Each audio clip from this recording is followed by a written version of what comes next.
வந்து பெருக்கல்னா ஒரு நம்பரோட பெருக்கிறோம், வகுத்தல்னா அதோட நம்பரோட வகுத்துக்கிறோம், அவ்வளவுதான். புரியுதா? இப்ப நம்ம பெருக்கல் கூட்டு பார்க்கலாம்.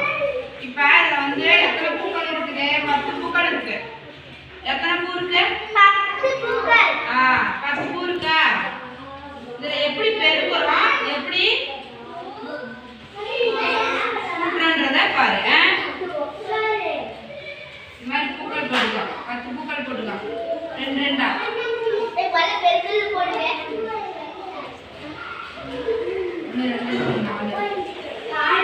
5 வகையா போட்டா 10 பூக்கள் இருக்கா? இப்ப வந்து இத வந்து பெருக்கல் கூட்டு எப்படி போடலாம்? எத்தனை வகை இருக்குது? 1 2 3 4 5. அப்ப I2 10. I2 10. இது வகுத்தல் கூட்டா எப்படி பார்க்கலாம்? 10 பூவை 5 5 பிரிக்கலாம். 10 வகுத்தல் 5 2 டைம் 2 5 எத்தனை? 2 5 புரியுதா? இத பெருக்கல் கூட்டாவும் மாத்தலாம், வகுத்தல். இப்படி வகுத்தல பாரு, இது வகுத்தல். இப்படி பண்றோமா? இந்த 2 பூக்கள் இப்படி வகுக்கிறோமா?